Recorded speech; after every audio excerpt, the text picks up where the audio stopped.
یہ بات ذہن میں رکھیں کہ آخرت کی سوچ تب آئے گی جس وقت بندے کو مرنا یقینی ہو اور مرنا یاد بھی ہو، ورنہ مرنا بندہ بھول جائے آخرت کی فکر اسے نہیں ہو سکتی۔ آج یہ حال ہے، ہم دنیا میں اتنے رچ اور بس گئے ہیں کہ لوگ کیا کہتے ہیں، کسی کے سامنے وفات کی بات کرو، قبر کی بات کرو، آخرت کی بات کرو، موت کی بات کرو، وہ کہتے ہیں مولانا ایسی باتیں نہ کریں، ہمیں ڈر لگتا ہے۔ میں خواتین کے مجمع میں ایک بار عورتوں سے گفتگو کر رہا تھا، ترپال سامنے لگی ہوئی ہے، اس طرف عورتیں ہیں، اسپیکر میرے پاس ہے۔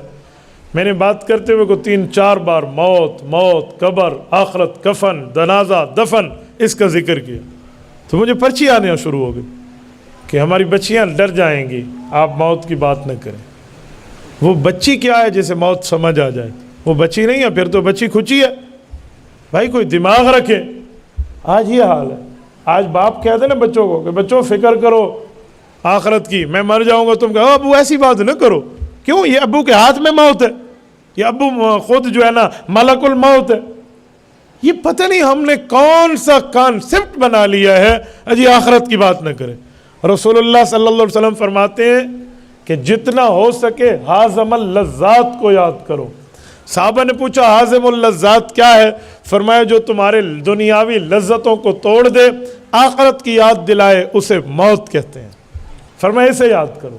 تو شریعت میں حضور ہمیں یاد کرنے کی بات کر رہے ہیں، اور موجودہ ہماری ذریت سمجھ رہی ہے جی اس کا ذکر نہ کرے، اس کو یاد نہ کرے، اس پہ ڈر لگتا ہے۔